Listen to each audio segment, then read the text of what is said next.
Hey, it's Nathan. Today on the show, I'm thrilled to talk with Holly Taylor, VP of Partnerships at Lucem Health. At Lucem, Holly's tackling the difficult problem of early disease detection. In many cases, finding a disease like type 1 diabetes before it gives you symptoms and makes you go to the hospital can be the difference between being able to predictively take charge of your health trajectory or having organ damage and traumatic experiences by going into shock and waking up in the hospital under duress. The kind of work that Holly is doing is driven by her person first and patient first approach to solving some of the biggest problems in one of the biggest industries. Some things that she notes: early detection and great data alone will not get us there, as the pace in adoption of new innovation in the healthcare industry has historically been incredibly slow. Up to 17 years from idea being ready for market to being adopted by doctors, health systems, and hospitals around the industry. How do we disrupt problems as big as type 1 diabetes and a monolithically slow healthcare institution? Listen in to my conversation with Holly Taylor at Lucem Health. And see you at Vive, the Vive event coming up February 22nd through 25th in Los Angeles, California. The Tech Glow Up is going for live conversations with CEOs and go-to-market leaders of some of the most innovative health and digital health technologies out there. See you at the Vive event. And now, here's Holly Taylor from Lucem Health. Awesome. Hello and welcome to the Tech Glow Up. I'm Nathan C., and today I'm talking with Holly Taylor, General Manager of Strategic Partnerships at Lucem Health. Holly, welcome to the Tech Glow Up. Thanks for joining. Thank you for having me. I'm excited for this conversation. Oh my gosh, such a good way to start the day. Can you start us off by just introducing yourself and the innovative work that you do at Lucem Health? Sure. My name is Holly Taylor. As you mentioned, I am the General Manager of Strategic Partnerships at Lucem Health. And at Lucem, we are focused on accelerating early disease detection by leveraging new technologies. And I'm really excited to have joined the team about 6 months ago. They've been around for 4 years. And I joined the party to really help, hopefully, contribute to their success in this next phase of their development, which is, as you know, as an entrepreneur and somebody on the edge of so many startups, that I always say this is the most dynamic time. They found product market fit. Now they're growing so fast. And how do you keep that spirit of innovation as you're growing and beginning to scale the company? It's not, it's a sweet spot for me. So, and I'm surrounded by super smart people doing really important things. So very excited to be here and be a part of this. Oh my goodness, you just said like all of my favorite topics of discussion. So I really can't wait. Can we get a little bit more specific about what are some of the core problems and healthcare applications that you're looking to solve with these dynamic applications of technology? Who are you helping? Yeah. So we're helping patients. We are helping patients first and foremost by taking all of the data that you and I have from all of our encounters with healthcare providers and through other sources, and deploying very sophisticated AI models to identify patterns that may indicate the presence of early stage disease. And that's a big nut that I just described, but very specifically what we focused on at Lucem, what the team has done is narrow down their scope to diseases where early disease detection can make an enormous difference. So I'm going to give you 2 examples, Nathan. When I was younger and our doctors as young women were telling us, "Go in and get your pap smear." The idea of cervical cancer was not a real problem. It wasn't like we're hearing about breast cancer and lung cancer. But in my lifetime, essentially, cervical cancer has been cured because we have over decades made getting your pap smear a very normal part of your healthcare, preventative care. And by doing that, 99% of cervical cancers are survivable. So now translate to you. I'm sure you're already thinking of so many other diseases that if my aunt had caught her lung cancer early, stage 1, if we could do these things in pancreatic cancer, we all know how deadly pancreatic cancer is, but most of that is because we're not diagnosing the patients until they're in advanced stages where our options to intervene are very limited. I myself, after selling my last company, was diagnosed with ovarian cancer, a rare form of ovarian cancer that is generally highly survivable with great statistics because this particular cancer, you get symptomatic early. So most people are diagnosed stage 1. I was diagnosed stage 3. And so that brought me more in line with the traditional epithelial ovarian cancer as far as the mortality rates. But for me, early detection is personal. And I know firsthand the difference about getting the news that, "Hey, you're stage 2." Now, to be clear, I'm doing great. It was over 3 years ago. Haven't had a problem since my original surgery, etcetera. But this is very personal to me, and having spent the first half of my career working directly with patients, this just brings in all my experience, all my passions in my last 15 years in tech to figure out how do we do this. So we've got now the AI models that can do this and the computing power and all those things that I know you understand so well. But you can present that, but then can you successfully deploy it? Can you help develop a program around these technologies that helps us to educate patients, to educate physicians on the importance, and to really create an environment where patients have more options. So it's a worthy goal. And again, patients are at the top of it. They're our North Star. Everything we do is to improve patient outcomes, but that also has benefits for our life science partners who are developing therapies, for our health system clients. We have a really unique multi-layered value proposition for all of these stakeholders, but the star on the Christmas tree is the patient. The star, if every health tech Christmas tree had a patient star on top. Holly, I'm so inspired by this story. There's 5 directions I want to go in, but just there are 2 things that really stand out. And one was when I was just at Health in October, this theme of we now have the computing power to start to be way more proactive and way further upstream in when we identify and catch and diagnose these horrible diseases, and how crucial that preventative healthcare, that like focus on the basics, can really be to having a baseline and understanding when you need that extra level of help.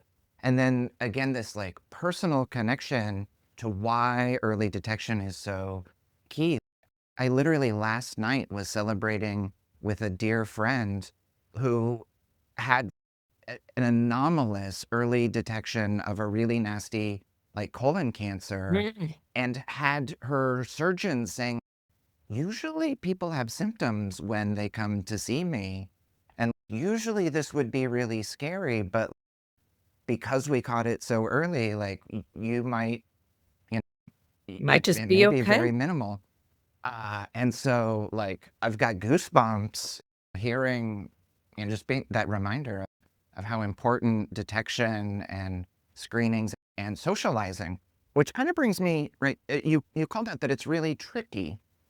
It's tricky to get patients to want to share their data. It's tricky to get doctors to try new things at all. Mhm. This seems like the kind of problem that you're really excited to solve. So what's your secret sauce, or how do you approach introducing new technological ideas into the healthcare system in a way that it provides that patient value and is also easy to implement and adopt? I think for me, it's a confluence of my life experiences and my professional experiences. And that at my early career, it was direct patient care, worked in cardiology with interventional cardiologists, then in research at the provider level. So directly interfacing with clients, patients. I still pull out my Christmas cards from my beloved patients that I worked with. I have that background. And I also know how strained providers, physicians are, what their limitations are. If you haven't worked in frontline patient care in a health system or an ER or an ICU, it's very hard to understand that it's not reticence for the clinicians to adopt technology. It is just overwhelming amount of responsibility and then trying to incorporate these things into these kind of ingrained cultures and workflows. And so I think that's helpful. And I think we can't be cavalier about disrupting that operational or just the reality of healthcare. We have to be very pointed and really consider everybody, the patient, the provider, the nurse, the health system. How much more can they take on with all the other things that are happening? A lot of that is also deeply influenced by regulatory pressures, reimbursement pressures, federal guidelines around healthcare. It's very complex. It's 20% of our economy. It's 20% of GDP. Healthcare is the largest employer in the country. So if you think about true disruption, healthcare is too big to fail. So we can't just go in and start blowing things up. We have to do it purposefully.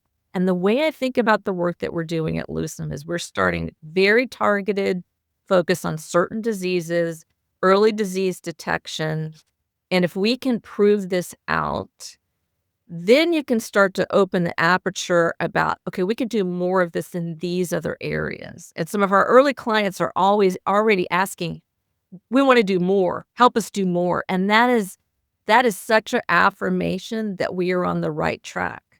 So I lost my thought a little bit there, Nathan, but that's Oh, kind of no. those pieces of bringing it together. And again, it's not just, hey, we've got technology and AI computing power. We are trying to fundamentally change ingrained cultures and behaviors among all the humans that make up Mhm. healthcare.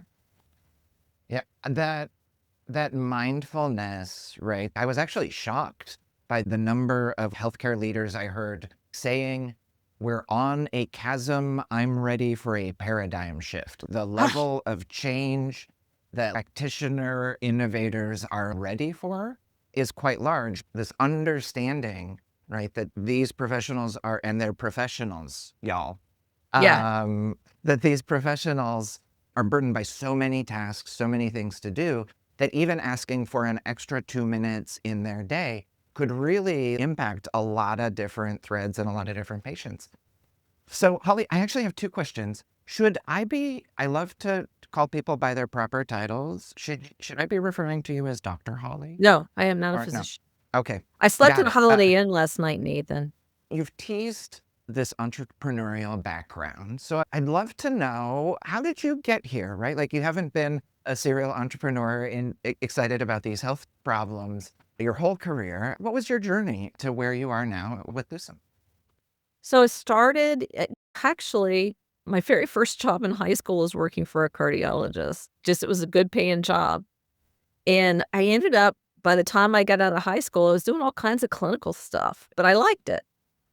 But never expected to make a career in healthcare. You know, in my mind, I was on my way to a PhD in literature and I was going to be a professor. And that was like what I had in my mind. But ended up working in cardiology in my 20s, and I happened and what I would call it now is a startup. We didn't have that vernacular back then, but it was a couple of docs and 10 employees, and we grew that practice over the next 10 years into multiple service lines, huge business up and down the coast of West Florida.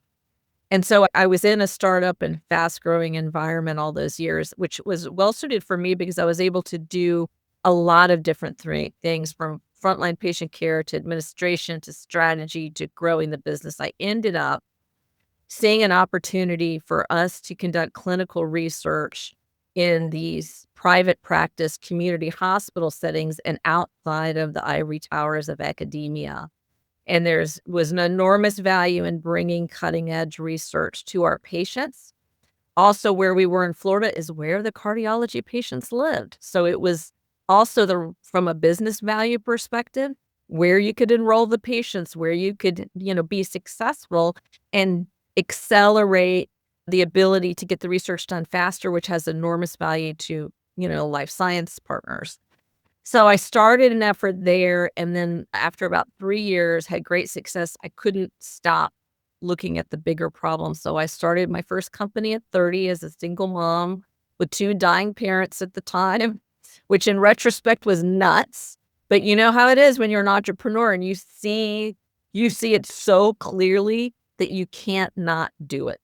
So I did that. I partnered with just an unbelievable world-class team of interventional cardiologists around Florida, and we did that for 10 years, and our premise was to bring more research into their communities, their hospitals, but also to conduct our own research because we wanted to understand our elderly patient population in Florida, and that was not something that was currently being done. So there was a real heartfelt effort among the physicians we need to do better because I wanna know how I'm gonna treat the 85-year-old that still he looks like a 60-year-old, he's playing, golf 5 days a week, and I don't know. I don't have the research, so we built a homegrown registry. So that was my first foray. We grew the business every year. I found a niche rather working with pharma companies in early stage, like phase 2 research that was a great fit for us, and we got to do a lot of really cool stuff. Left that, moved into the business side of medicine again for about 6 or 7 years, and that was at the advent when we were making this shift in healthcare from fee-for-service to value-based care. Had a CEO that I had worked with early in my career recruit me to a portfolio company that had large physician group, a Medicare Advantage plan, an ACO, and I got to really understand what population health was. How are we going to transition our current operational model to these value-based care reimbursement models? And I loved it. I always say I learned more in that it was almost 2 years.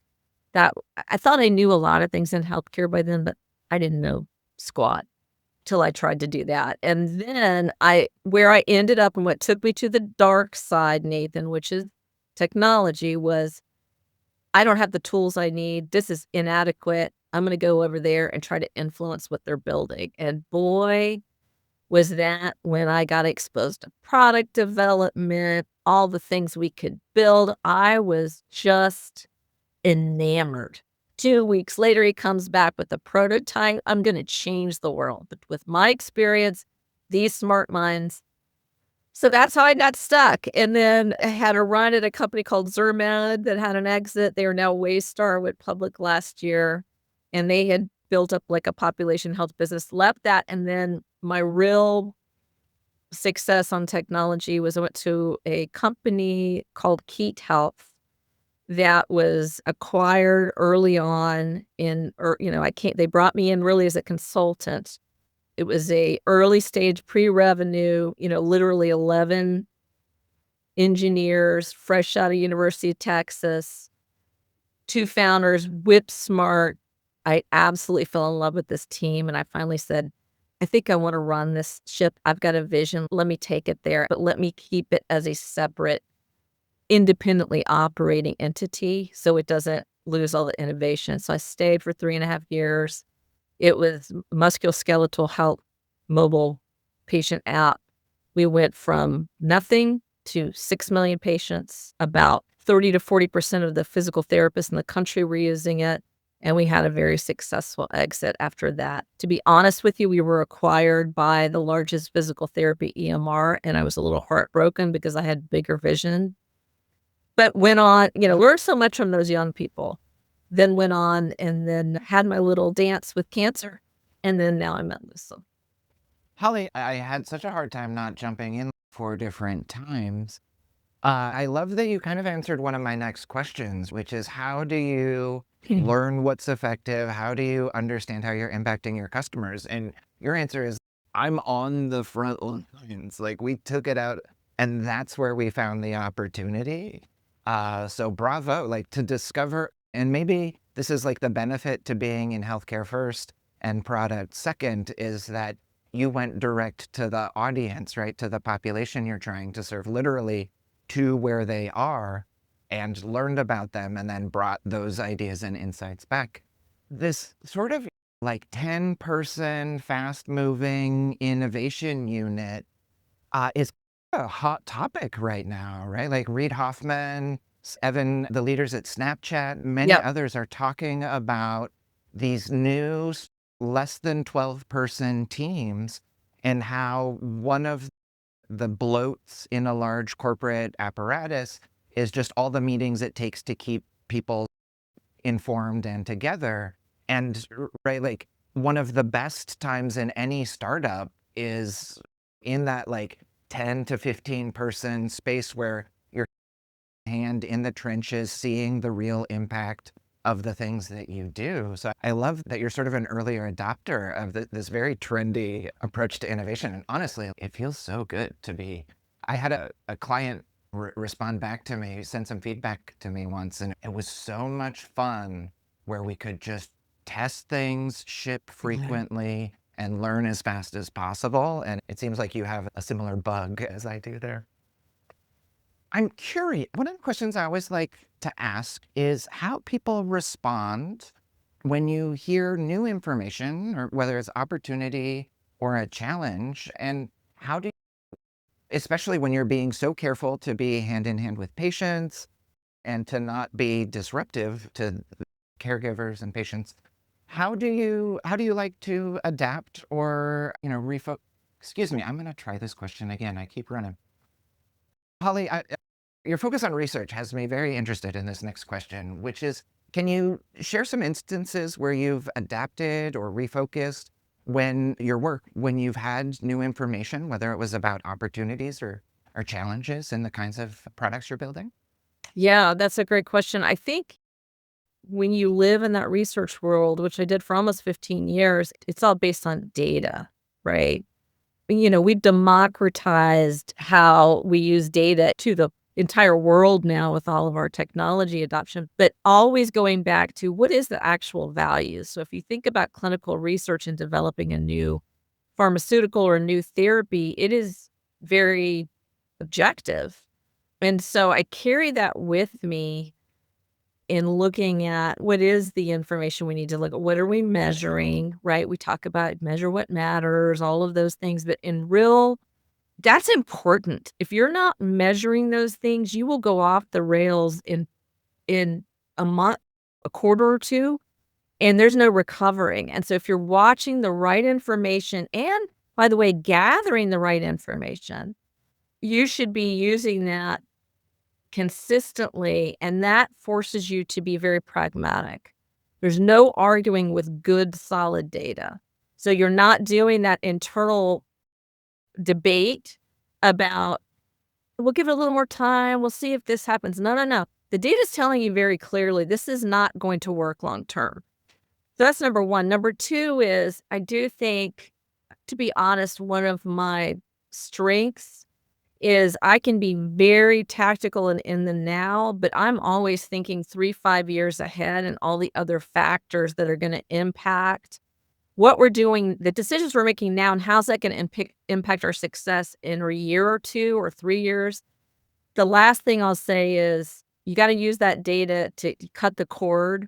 One of the things that I learned at Keat from that young team was don't be so emotionally invested in a decision that you made and that you wanna be right, that you're not gonna say, "This isn't working, we're scrapping 6 weeks of worth 6 weeks worth of work, and we're gonna pivot." They really helped me to get ruthless about that, and I think ruthless decisions as a leader is the only way you can meet success, especially in healthcare. There's this follow-up question about like, how do you bring like a leader who has to manage both the long-term vision and these short-term strategic decisions is often the person who is most comfortable kind of living in multitudes, living in a duality. And product teams so often want to get it right, so often want to win on the first time. And even though they're very open to iterating and growing. And so there can be a little bit of a clinging to the original plan was this, or our short term is this. Like, why are we talking? How do you, as a leader, and this is a little off script, so take it as you will. As a leader, how do you approach communicating and keeping people on board for both that sort of long-term and the short-term needs of the kind of work that disruptive technology requires? I think it's say you gotta have the right team, and then it's a matter of that we talk about culture a lot. Culture isn't so important, but I think it requires some core ingredients in the individuals that you're working with, which is, do they have intellectual curiosity? Are they humble enough? We just talked about the ego saying, "Yeah, we called that one wrong." Do we have that culture to support that person? When I'm still bought into the original vision we have, and then you come to a meeting, you go, "Holly, I think we're off the rails." Can I sit back and go, "Well, tell me about what you're thinking?" And that culture requires so much care and feeding, and it's very easy to let go of that. And I had to tell you, if I was 20 years old again, I think I would study organizational behavior because I'm so fascinated about those success ingredients that I know you see all the time in the work you're doing, like you see pockets of it. But I honestly, in my past at Keat, I said, "Hey, we need to lower our standards when we're hiring the engineers. We're not gonna get 10 A players like you guys. Darn it if they didn't prove me wrong." And we kept that spirit of innovation even as we got bigger and bigger, and I was convinced we were gonna start losing it, and somehow we kept it glued together, and that was more about the team than it was about me, in my opinion. The culture definitely sets your path time and time again. Oh, I could dive deep on this with you all day, Holly. But the next question starts to look at goals, right? And the show is the tech glow up. A glow up is a notable transformation or a rebirth, even. In the next 6 months, how are you looking to elevate your work at Lucem? So, I am currently focused on a project that is a difficult one. That is, it's our first rare disease, which is type 1 diabetes, which most people my age refer to as juvenile diabetes, but in reality, there's a higher prevalence and growing prevalence in the adult population.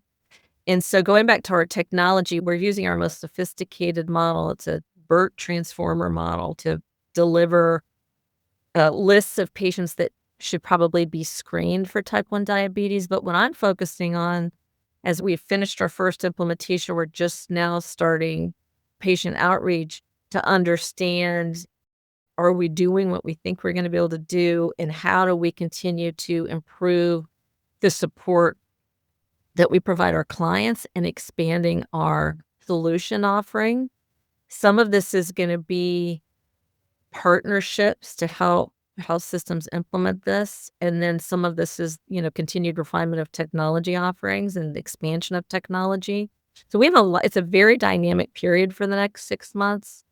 And then I would also say the big picture that I want to carry forward is there's a problem in healthcare. You may have heard this, that after a new therapy or a new discovery is introduced and proven through research, let's say, it takes on average 17 years for that to be broadly adopted within the medical community.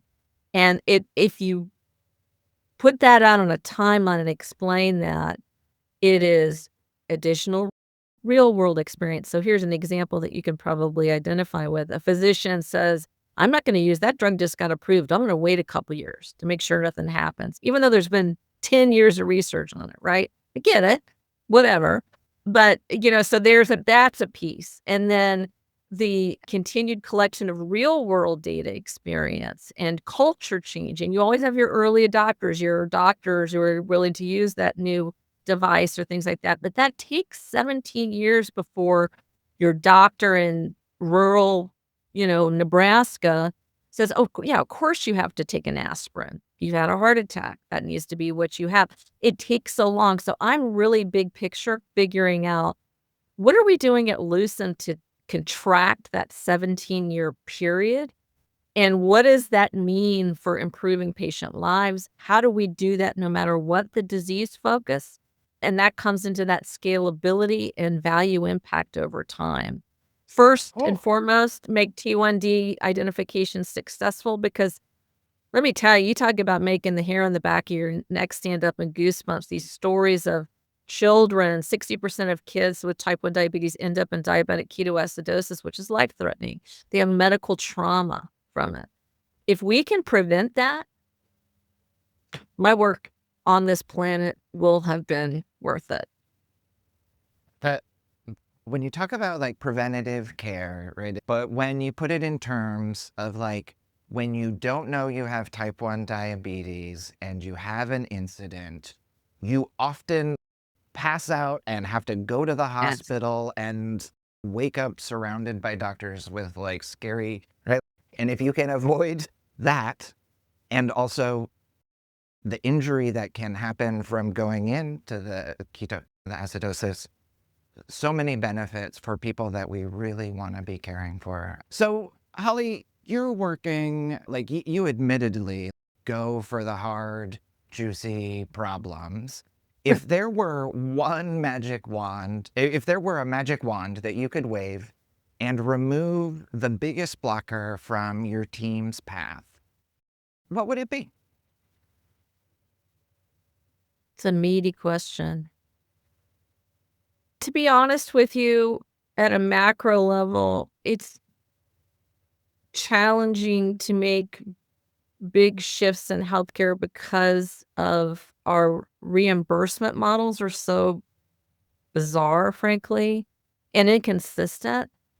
The health systems have to keep the lights on and they have to make ongoing difficult decisions every year based on regulations out of Washington, how commercial insurance payers are paying, is there Medicaid funding? And that's just slowing everything down. So, probably not the answer you expected, but if I could wave my wand, it would be to have some consistency and predictability in how healthcare is paid for. For many years, I resisted the idea of single payer or even universal, but single payer reduces that complexity. I think that's the first time I've ever said that out loud, that I think that is the only logical end to this, or we're just gonna continue to lose people unnecessarily because our health system is so dysfunctional. Yeah. On public radio news on my drive home last night, the yearly increase of cost is driving us toward of our GDP being spent on healthcare, and that's just not sustainable. Um, so Holly, you've actually dived quite deep into the next question that I had, which is like, how do you like to approach difficult problems, right? Your focus on data and customers was just so clear. I think I'm gonna just jump one more over. And I know that almost every entrepreneur has had at least one mentor, coach, or guide who has just been transformative in their journey. And usually it can be as simple as just saying, I see what you're doing, don't stop. Can you share a moment where a mentor or a fan or a coach helped you level up? I think I've been blessed by so many collaborators and CEOs in my career, and I mentioned earlier that the first large cardiology practice I worked in, we did amazing things 25 years ago, and I think just everybody I worked with, and when we all went on to work other places, we would call each other and go, nobody else works like we did. It's like, "Well, I get it?" And so I think but also the leaders that as a young woman that saw something in me that was different and gave me the opportunity to implement a large scale research program, all those things. I don't think at the time I fully appreciated how amazing that was. And then that grace continued on in so many of my other endeavors, people that believed in me and gave me an opportunity and mentored me. Cardiologists, partners in my first business were the most wonderful mentors. They were all brilliant, all polymaths, like sleeping 4 hours a night. They were so I couldn't keep up with them, but I just sucked it in like a sponge, and they just fed the beast. So many of them continue to inspire me today. And then I would say our team at Keat was just they taught me so much and inspired me. And the last actually, I'm just gonna keep going on, Maitland. My last one is my current CEO at Lucem. Sean Cassidy is the only other person on the planet that I would work for, and he absolutely gives me the grace and the bandwidth to think things through and support me, and he's such a good human, and he's measured, and he's kind, but he has a big vision too. So I've just been honestly, I've been very blessed, Love and it. that is my father. My father was a naval aviator, Navy, officer and an intelligence officer later in his career, and there's 5 kids in my family, 4 girl, a younger brother. He had high expectations for us. But it was never we had to live to our fullest capabilities. The biggest sin in my family was to not live up to your potential. If you couldn't do it, you couldn't do it. But I remember as a child saying, "I can't tie my shoe." And he would say, "Wait a minute, we don't use the word can't. You can say, you can ask for help. Show me how to tie my shoe. I can't tie my shoe yet, but I will." And that was ingrained in the way I thought and saw the world. So I think it all begins with that. That was a Man, long-winded answer, Nathan.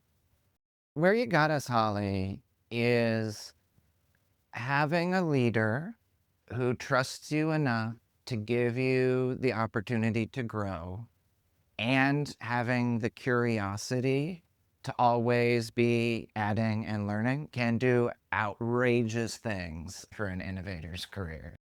Bravo. I love the journey. It's time for the speed round. Are you ready?